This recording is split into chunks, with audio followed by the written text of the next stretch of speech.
Very good morning. जैसे कि हम लोग बात करें आगे, तो प्रीवियस क्लासेस की अगर बात करेंगे तो प्रीवियस क्लास में हम लोगों ने कवर किया था और इसमें हमने थ्योरीज पढ़ी थी। सबसे पहले कि कौन कौन सी थ्योरी दी गई थी इस चैप्टर में, जेनेटिक्स में। सबसे पहली बात तो हमने पढ़ी, सारी थ्योरीज पढ़ ली कि भाई कौन कौन सी थ्योरी है जो मेंडल से पहले दी गई, जिसको बोला गया प्री मेंडलिज्म हमने बोला है, या थ्योरीज ऑफ प्री मेंडलिज्म। उसमें हमने कई सारी थ्योरी पढ़ी। पहली हमने पढ़ी moist vapour theory. Moist vapour theory Pythagoras ने दिया, और मॉइस्ट वेपर थ्योरी में पाइथागोरस ने बताया कि सेक्सुअल इंटरकोर्स के टाइम पर ना धुआं निकलता है मेल फीमेल से, वो धुआं मिक्स हो जाएगा और उस धुएं के मिक्स होने से नया इंडिविजुअल प्रोड्यूस होगा। फिर दूसरी थ्योरी जो है वो है फ्लूइड थ्योरी। फ्लूइड थ्योरी जो है, इसकी यदि बात करें तो fluid theory given by Empedocles. Empedocles ने दी, और एमपी डॉकलेस ने अपनी इस थ्योरी में बताया कि कोइटस के टाइम पे फ्लूइड निकलता है मेल फीमेल से, वो फ्लूइड मिक्स होता है, उससे नया इंडिविजुअल आता है। फिर इसके बाद जो थर्ड थ्योरी है वो दी गई, उसको बोला गया reproductive blood theory. Reproductive blood theory Aristotle ने दी। एरिस्टोटल ने अपनी इस थ्योरी में बताया कि मेल और फीमेल के अंदर जो ब्लड है, रिप्रोडक्टिव ब्लड है, वो मिक्स हो जाता है कोइटस के टाइम पे, और उससे नया इंडिविजुअल आएगा। और जो नया इंडिविजुअल होगा उसमें भी दो तरह के ब्लड होंगे, एक प्योर दूसरा इम्प्योर। और प्योर ब्लड ये क्या होता है, मैच्योरिटी के बाद प्योर ब्लड तो रहता है और इम्प्योर ब्लड जो है ये खत्म हो जाता है। ठीक है, तो ये थ्योरी दी गई। लेकिन ये बात क्या है, ये थ्योरी डिस्कार्ड कर दी गई। क्यों डिस्कार्ड हो गई है? क्योंकि अगर देखिए, अगर मान के चलते हैं हम कि जो इम्प्योर ब्लड है, वो इन्होंने बोला कि मेल में तो प्योर होता है, फीमेल में इम्प्योर ब्लड होता है। अब जैसे फीमेल, और इन्होंने फिर ये बात बोली कि जो इम्प्योर ब्लड है वो मैच्योरिटी के बाद खत्म हो जाएगा, खाली मैच्योरिटी तक ही रहेगा। तो यदि मैच्योरिटी के बाद इम्प्योर ब्लड खत्म हो जाएगा, तो जो फीमेल मैच्योर हो गई उसके अंदर इम्प्योर ब्लड कहाँ से आएगा फिर? तो इसलिए इसकी थ्योरी जो है वो डिस्कार्ड हो गई। इसके बाद फिर नेक्स्ट थ्योरी जो आई वो आई एनकेसमेंट थ्योरी। एनकेसमेंट थ्योरी दी थी चार्ल्स बोनेट ने। चार्ल्स बोनेट ने अपनी इस एनकेसमेंट थ्योरी में बताया कि हर एक ह्यूमन बीइंग के अंदर एक छोटी फॉर्म होती है, एक मिनिएचर फॉर्म होती है, जो बिल्कुल उसी की तरह दिखती है, और वही क्या होता है, नए ऑर्गेनिज्म में वही प्रोड्यूस होती है। ये बात एनकेसमेंट थ्योरी में बताई गई। जैसे बॉक्स होता है ना, बॉक्स के अंदर एक बॉक्स रखा हुआ है, ऐसी थ्योरी बताई गई। ये थ्योरी थी एनकेसमेंट थ्योरी। फिर इस एनकेसमेंट थ्योरी के बाद यदि आगे बात करें, तो एनकेसमेंट थ्योरी के बाद नेक्स्ट आया preformation theory. Preformation theory Swammerdam ने दी थी। साइंटिस्ट का नाम है स्वेमरडॉम। स्वेमरडॉम ने दी। स्वेमरडॉम ने उस मिनिएचर फॉर्म को एक नाम दिया। उन्होंने बताया कि ये जो मिनिएचर फॉर्म है ना, ये है ह्यूमनकुलस, जो एक ऑर्गेनिज्म के अंदर देखा जा रहा है। इसमें इनके साइंटिस्टों के दो ग्रुप थे, एक थे स्पर्मेसिस्ट, दूसरे थे ओविस्ट। स्पर्मेसिस्ट का मानना ये था कि जो मिनिएचर फॉर्म है ये मेल से आती है, यानी कि स्पर्म में होती है। और ओविस्ट का मानना ये था कि मिनिएचर फॉर्म जो है ये फीमेल से आती है, यानी कि ये ओवम में देखी जाती है। फिर उसके बाद next I particulate theory. Particulate theory जो है ये माउपर्टियस ने दी। माउपर्टियस ने अपनी इस पार्टिकुलेट थ्योरी में बताया कि जो मिनिएचर फॉर्म है ह्यूमन बीइंग की वो पार्टिकल है। ठीक है, कोई ह्यूमनकुलस वगैरह नहीं है, वो क्या है, वो एक पार्टिकल है। और फिर इस पार्टिकुलर थ्योरी को ही मॉडिफाई किया गया, और इसके बाद एक नई थ्योरी आई जो है थ्योरी ऑफ पैनजेनेसिस, और ये दी थी चार्ल्स डार्विन ने। चार्ल्स डार्विन ने इस मिनिएचर फॉर्म को जो ह्यूमन बीइंग में देखी जा रही है, इन्होंने उसको नाम दिया पेंजीन या जेम्यूल। इसके बाद आती है next theory, theory of germ plasm. ये अगस्त वाइसमैन ने दिया था। अगस्त वाइसमैन ने इसमें एक एक्सपेरिमेंट किया। उन्होंने माउस लिए, ठीक है, एंड माइस ली, या रैट और माइस ली, और उनकी टेल कट कर दी। टेल कट करके उनको क्रॉस कराया, और ऐसा उन्होंने 21 जनरेशन तक करा। और उन्होंने ये देखा हर बार कि जो नया ऑर्गेनिज्म आ रहा है उसकी टेल अब भी प्रेजेंट है। और इसके बिहाफ पे उन्होंने ये कंक्लूजन निकाला कि एक ऑर्गेनिज्म में दो तरीके का फ्लूइड होता है, या दो तरीके का प्लाज्म होता है। एक होता है सोमेटोप्लाज्म, और दूसरा होता है जर्म प्लाज्म। सोमेटोप्लाज्म जो सोमेटिक सेल में देखा जा रहा है, और ये मॉर्टल होता है, मतलब इसकी डेथ हो जाती है और ये अगली जनरेशन में ट्रांसफर नहीं होता। जबकि दूसरा होता है जर्म प्लाज्म। जर्म प्लाज्म जो है वो सेक्स सेल या जर्म सेल या गैमेट में देखा जाता है, और ये इमॉर्टल है, मतलब ये एक जनरेशन से दूसरी जनरेशन में पास हो सकता है, ट्रांसफर हो सकता है, जिससे कैरेक्टर जा रहे हैं। ठीक है, तो ये सारी थ्योरी बताई गई। लेकिन अगर जो वाइसमैन की थ्योरी है वो बहुत ज्यादा एक्सेप्टेड भी हुई। ठीक है, साइंटिस्ट ने उसको माना भी, और उस थ्योरी के बिहाफ पर ही फिर साइंटिस्टों ने इनहेरिटेंस को डिस्कस किया। उसके बाद फिर हमने दूसरा एरा पढ़ा जो कि है मेंडलिज्म। मेंडलिज्म के बारे में हमने जाना कि मेंडल जो है उसका बर्थ कब हुआ था, ठीक है, इसका पूरा नाम क्या है और उसका बर्थ प्लेस क्या है। जैसे मेंडल का बर्थ हुआ था 22 जुलाई 1822 में, ठीक है, और इसका बर्थ कहाँ हुआ था, इसका बर्थ हुआ था सिलीशियन विलेज के अंदर ब्रुन में, जो कि हेजेंडर के अंदर है। और कंट्री क्या है इसकी, ऑस्ट्रिया, ये ऑस्ट्रिया का रहने वाला था, ऑस्ट्रिया का था ये। और ये एक फार्मर फैमिली, किसान परिवार को बिलोंग करता था, फार्मर फैमिली को बिलोंग करता था। और इसके जब इसने अपनी पढ़ाई वगैरह पूरी करी तो इसके बाद इसको एज ए एक जो मोनेस्ट्री वगैरह होती हैं, चर्च वगैरह होते हैं, वहां पर इसको अपॉइंट कर लिया गया। तो ये एक संत था। और इन्होंने फिर क्या करा, जहाँ ये चर्च में जहाँ पर ये रहता था, जहाँ इसको रहने की जगह मिली वहीं उस चर्च में रहता था। तो उस चर्च के बाहर एक यार्ड था, एरिया था, उस एरिया में गार्डन में इसने क्या करा, वहां पर मटर वगैरह उगाई जाती थी। तो इसको क्योंकि फार्मर फैमिली से था तो इसको जो ये एग्रीकल्चर वगैरह है इन सब में इसको काफी ज्यादा इन्वॉल्वमेंट थी इसकी। तो इन्होंने क्या करा, इन्होंने जो इनका एक्सपेरिमेंटल मॉडल था वो था गार्डन की। ठीक है, गार्डन की पे इन्होंने एक्सपेरिमेंट किए। और इनकी डेथ कब हुई, इनकी डेथ हो गई थी 1884 के अंदर ड्यू टू किडनी डिसऑर्डर। इनको किडनी की बीमारी हो गई जिस वजह से मेंडल जो है वो 1884 में मर गया। ये सारी बातें हमने पढ़ी। उसके बाद हमने देखा कि मेंडल ने क्या करा, मेंडल ने अपना रिसर्च जो है वो 34 कैरेक्टर पे शुरू किया था, जो कि घट के 22 कैरेक्टर रह गए। और फाइनल जो इसका रिसर्च था वो 7 कैरेक्टर पे, 7 कॉन्ट्रास्टिंग कैरेक्टर पे बेस्ड था। ठीक है, और वो कैरेक्टर कौन कौन से थे वो हमने देख लिए। पहला था फ्लावर कलर हो गया, सीड कलर हो गया, प्लांट की हाइट हो गई, फ्लावर पोजीशन हो गया, पॉड शेप हो गया, पॉड कलर हो गया, सीड शेप हो गया। इसमें दो कैरेक्टर हमने फिर बनाए, टेबल बनाई थी, एक में लिखा था डोमिनेंट और रिसेसिव कैरेक्टर। और फिर हमने बताया कि कौन सा कैरेक्टर किस क्रोमोसोम से निकाला गया है।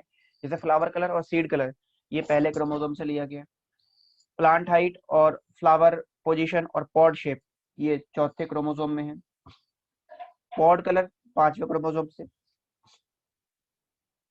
और सीड शेप 7th क्रोमोसोम से है। मेंडल का ये मानना था कि सातों जो कैरेक्टर हैं वो सातों अलग अलग क्रोमोसोम पर हैं, ऐसा मेंडल ने माना।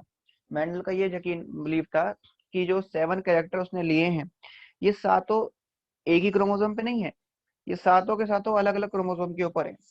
लेकिन बाद में दो साइंटिस्ट आए थे, ब्लिक्स एंड लैम्परचेक, इन्होंने ये बताया कि जो 7 कैरेक्टर्स हैं वो 4 क्रोमोसोम पर देखे जाते हैं, मतलब 4 क्रोमोसोम से लिए गए हैं। तो मेंडल को इस बात का पता नहीं था। और वो 4 क्रोमोसोम कौन कौन से हैं, वो 4 क्रोमोसोम है 1, 4, 5 और 7। तो इतनी बातें हम पढ़ चुके हैं।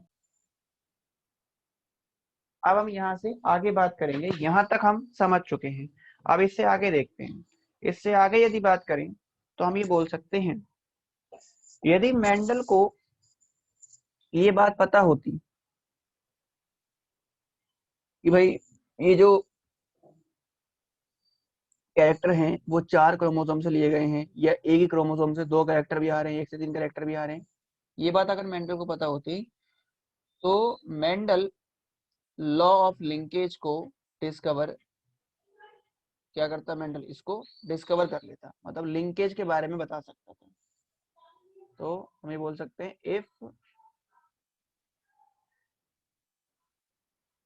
If Mendel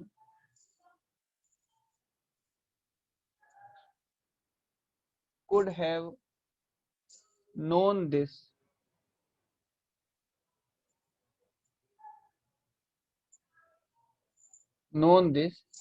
so he could have discovered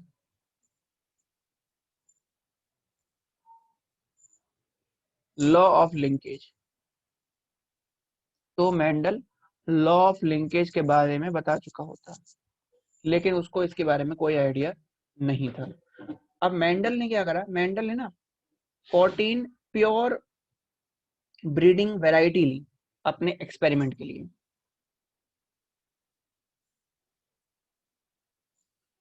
Mendel selected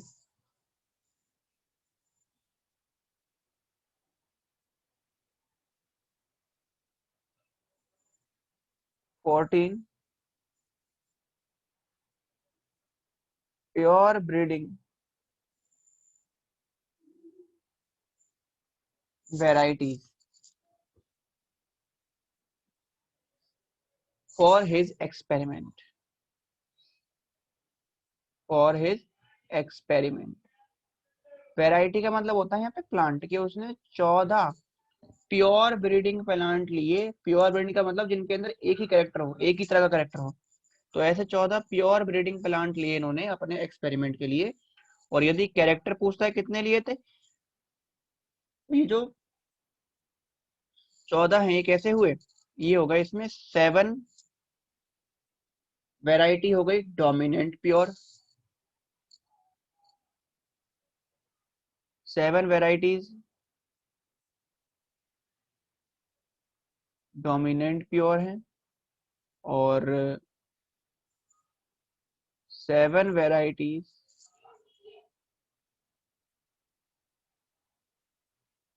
recessive pure है। ठीक है, ऐसे होगा 14, मतलब 7 प्लांट लिए डोमिनेंट वाले और 7 लिए रिसेसिव वाले, तो टोटल कितने हो गए, 14 हो गई, 14 वैरायटी हो गई जो मेंडल ने सेलेक्ट करी। इसके बाद मेंडल ने क्या करा, मेंडल ने अपनी सारी बातों को एक जर्नलिज्म में, एक जर्नल में छपवा दिया, प्रिंट कर दिया। ठीक है, और उसने अपनी बातें किसमें बताई, उसने अपनी बातें बताई नेचुरल हिस्ट्री सोसाइटी ऑफ ब्रून के अंदर बताई उसने बातें। ठीक है, तो उसने अपनी सारी बातें एक्सप्लेन करी कहाँ पे, ही formulated, he formulated the journalism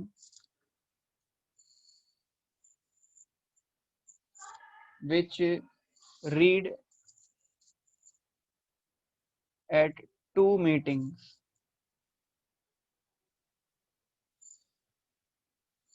of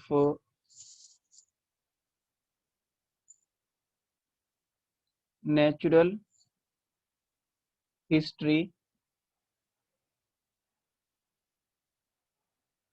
society of ब्रून। ठीक है, और ये है कब हुआ था, ये 1865 में इन्होंने इसमें अपनी बातों को छपवाया। और ये जो जर्नलिज्म है जिसमें इन्होंने अपनी बातों को बताया, वो नेचुरल हिस्ट्री सोसाइटी में है ब्रून के अंदर, और इसको वहां लोगों के सामने पढ़ा गया। इसके बाद इन्होंने, मेंडल ने क्या करा, जो मेंडल का पेपर है आ, वो पब्लिश हुआ था proceeding of Brunn natural history society के अंदर, वो पब्लिश हुआ। और कब पब्लिश हुआ था, वो 1866 में पब्लिश हुआ। और उसका टाइटल क्या था, इसका टाइटल था experiment on plant hybridization. His paper,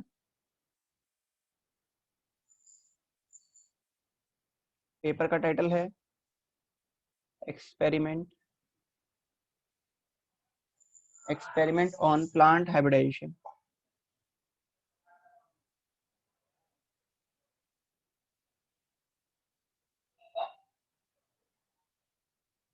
experiment on plant hybridization was published in the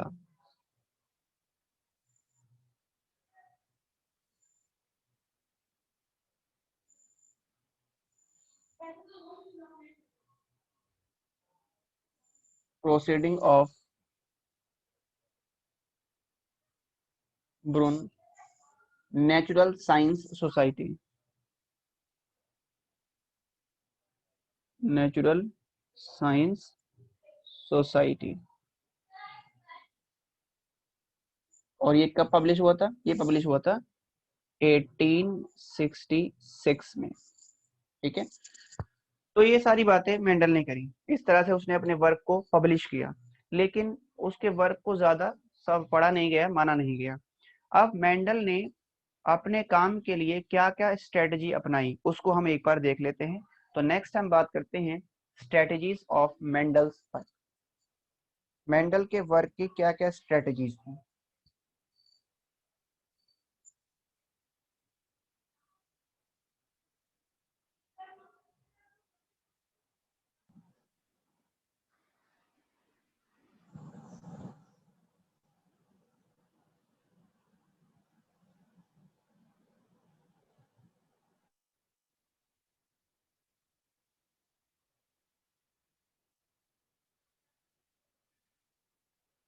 अब हम देखते हैं strategies of Mendel's work. Mendel के वर्क की क्या क्या स्ट्रेटजी थी, मेंडल ने किस तरह से वर्क किया, उसने क्या क्या प्लानिंग करी, कैसे उसने अपना काम किया, वो सब देखते हैं।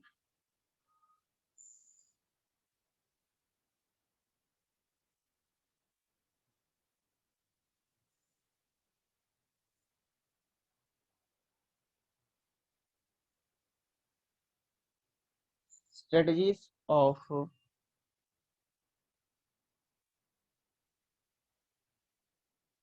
Mendel's work.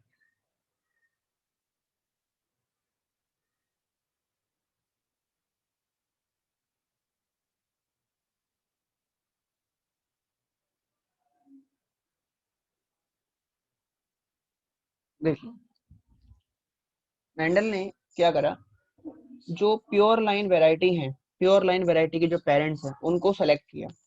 ठीक है, तो सबसे पहला काम इसने क्या किया, मेंडल ने selection of selection of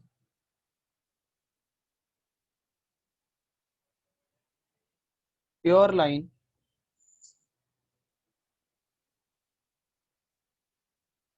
varieties of parents. Parents जो है वो प्योर लाइन लिए इन्होंने, और पेरेंट्स के जो सिंबल लिया गया वो सिंबल क्या था, पेरेंट्स के लिए सिंबल यूज किया गया पी।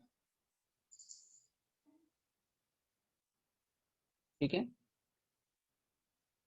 ये बताता है ये किसके लिए होता है, ये है पेरेंट्स जनरेशन।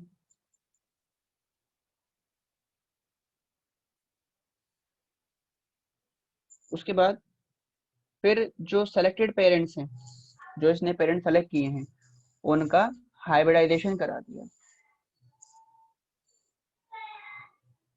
इसके बाद क्या कराया गया, हाइब्रिडाइजेशन।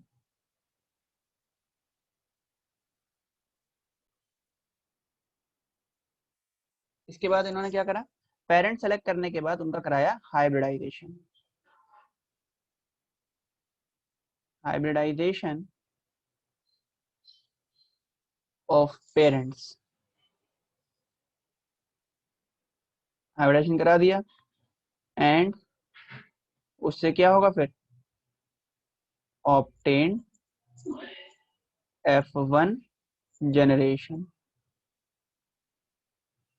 F1 जनरेशन को ऑब्जर्व किया, ऑब्टेन किया।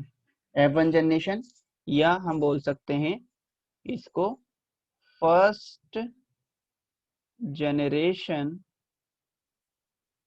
Of spring. पहली जनरेशन के ऑफ स्प्रिंग को ऑब्टेन किया।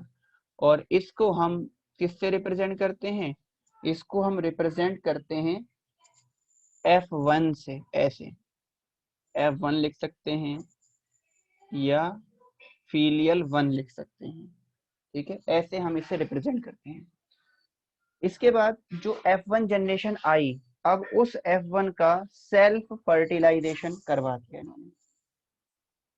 तो फिर क्या कराया गया, उसके बाद करवाया सेल्फ फर्टिलाइजेशन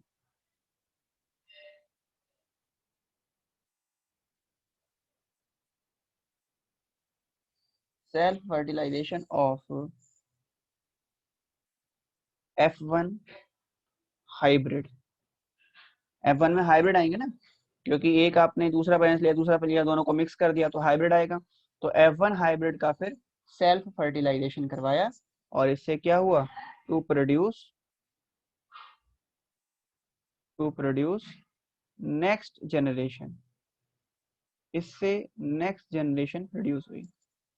ठीक है, और इसको कैसे रिप्रेजेंट किया गया, इसको रिप्रेजेंट करा F2 से, F2 जनरेशन या फीलियल 2। फिर ऐसे ही F3 आ सकता है, F4 आ सकता है, जितने आप कराना चाहो आप यहाँ से करवा सकते हो। तो F3 F4 आ जाएगा। तो यहाँ तक इन्होंने ऐसे करवाया।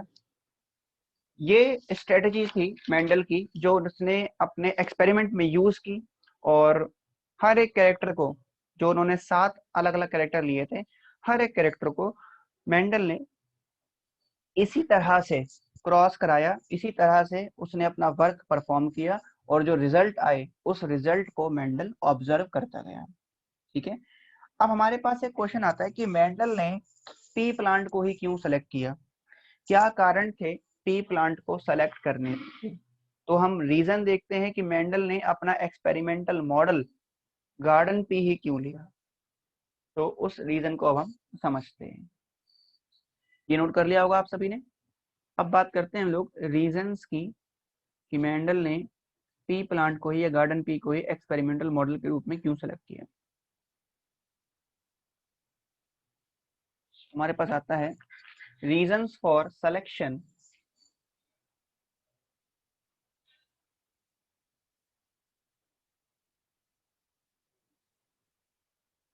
reasons for selection of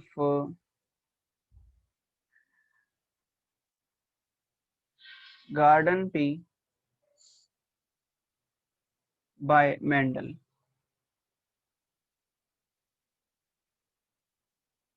garden pea को मेंडल ने सेलेक्ट किया, उसके क्या रीजन थे। तो देखिए, इसमें सबसे पहली बात, फर्स्ट रीजन, कि जो फ्लावर है उसका क्लोज्ड स्ट्रक्चर है। इट्स फ्लावर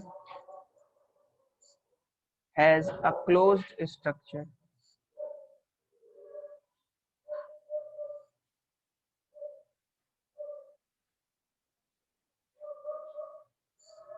ठीक है, और क्योंकि क्लोज स्ट्रक्चर है इस वजह से क्या हो सकता है,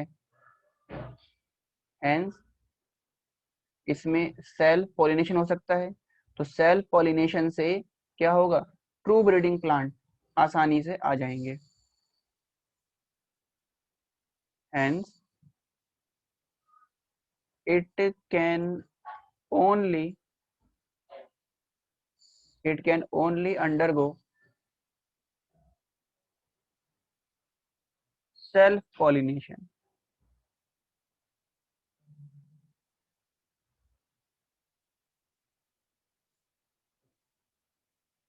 So it produce true breeding variety, true breeding variety।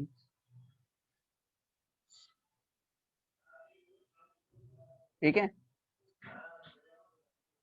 मतलब इसका ये हो गया कि इसमें क्या होगा, natural variation can not occur. इसमें नेचुरल वेरिएशन नहीं हो सकता, क्योंकि सेल्फ पॉलिनेशन होगा ना इसमें नेचुरली। इंटेंशनली जब आप करवाएंगे तो हम आर्टिफिशियली तो करा सकते हैं क्रॉस पॉलिनेशन, मतलब एक्सपेरिमेंटली तो हम क्रॉस कराएंगे इसमें, लेकिन नेचुरली क्या होगा, इसमें सेल्फ पॉलिनेशन होगा, क्योंकि फ्लावर जो है वो क्लोज है। ये तो फर्स्ट पॉइंट हो गया, फर्स्ट कैरेक्टर हो गया, इस वजह से इन्होंने पी प्लांट को सेलेक्ट किया। दूसरा रीजन क्या है, दूसरा रीजन ये है कि जो हाइब्रिडाइजेशन है वो ह्यूमन के द्वारा आसानी से इसमें कराया जा सकता है।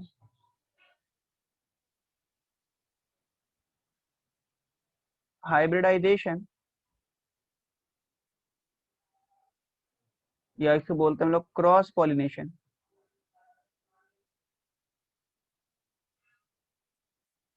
Cross pollination can be easily done by human। इसमें आसानी से हम करवा सकते हैं क्रॉस पॉलिनेशन। इसके बाद थर्ड यदि देखें रीजन, तो वो क्या था? थर्ड रीजन ये था कि ये एक एनुअल प्लांट है। It is an annual plant. ये एक एनुअल प्लांट है और ये कंप्लीट करता है अपनी लाइफ साइकिल को एक सीजन में। It complete it's life cycle in one season. एक ही सीजन में अपनी लाइफ साइकिल को पूरा कर लेगा ये। ठीक है, इसलिए हम बोल सकते हैं हेंस जो साइंटिस्ट हैं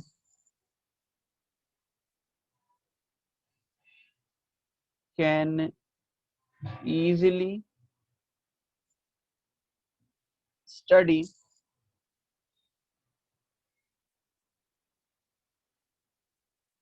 many generation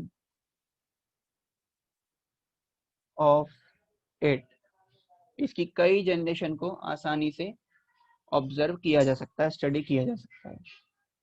ठीक है, अगर ये मान लीजिए ऐसा प्लांट होता जो भाई 12-15 साल में फ्लावर प्रोड्यूस करेगा या 12-15 साल में उसमें नया जनरेशन आएगा, लाइफ साइकिल पूरी करेगा, तो उससे क्या होगा? फिर तो एक एक्सपेरिमेंट करके वो 15-20 साल वेट करता रहे। तो इसमें क्या हुआ? और इसकी खास बात यह है कि ऐसा भी नहीं है कि ये मतलब इस सीजन फ्लावरिंग हुई अगले सीजन में नई जनरेशन प्रोड्यूस करेगा, ऐसा भी नहीं है।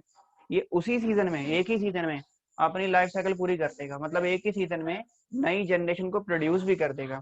इसलिए हम बोलते हैं कि जो पी प्लांट है वो कैसा है? एनुअल है। वो एक ही सीजन में अपनी पूरी जनरेशन को अपनी लाइफ साइकिल पूरी कर लेगा।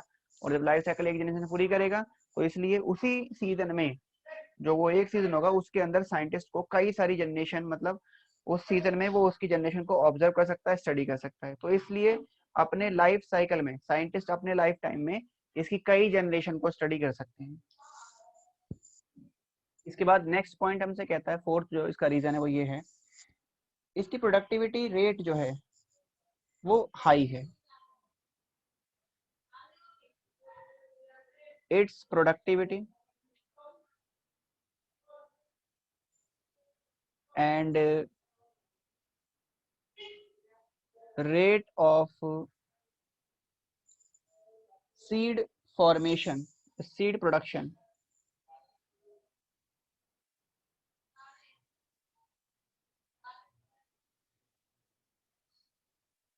rate of seed production is very high, is very high। Seed production का रेट बहुत हाई है इसमें। इसके बाद हम ये बोल सकते हैं जो कॉन्ट्रास्टिंग कैरेक्टर हैं वो इजीली विजिबल होते हैं इसमें। Contrasting characters are easily visible, आसानी से देखे जा सकते हैं। और जो इसमें नेक्स्ट जनरेशन आती है वो कैसी होती है? फर्टाइल होती है। दी F1 generation is fertile. F1 generation जो है वो फर्टाइल है। तो ये रीजन थे जिस वजह से मेंडल ने क्या करा? पी प्लांट को सेलेक्ट किया। तो यहाँ तक हम करके रखते हैं आज। नेक्स्ट क्लास में हम रीजन पढ़ेंगे मेंडल के सक्सेस के क्या कारण थे, मेंडल को अपने काम में कामयाबी क्यों मिली, कैसे मिली। और फिर हम समझेंगे कि जो मेंडल का वर्क था वो मेंडल के जीते जी उसके काम को रिकॉग्निशन नहीं मिल पाया, उसके क्या कारण रहे कि मेंडल के जीते जी उसको अपने वर्क का कोई क्रेडिट नहीं मिला। ठीक है, तो ये सारे रीजंस हम लोग अगली क्लास में समझेंगे। तो आज यहाँ तक करके रखते हैं, मिलते हैं नेक्स्ट क्लास में, तो जेनेटिक्स को आगे बढ़ाएंगे। जेनेटिक्स की कोई भी क्लास आप मिस ना करें, सारी क्लासें अच्छे से अटेंड करें और जो कराया जाए उसको उसी दिन अच्छे से पढ़ें। तो आपको एक बार अगर जेनेटिक्स समझ में आ गया अच्छे से, तो फिर आपको बायो समझ में आ जाएगी। फिर इसमें 12th क्लास में जेनेटिक्स के बाद कोई ऐसी चीज़ नहीं रहेगी जिसमें आपको कहीं पर डाउट रहेगा। तो बहुत ध्यान से समझिएगा। Thank you so much.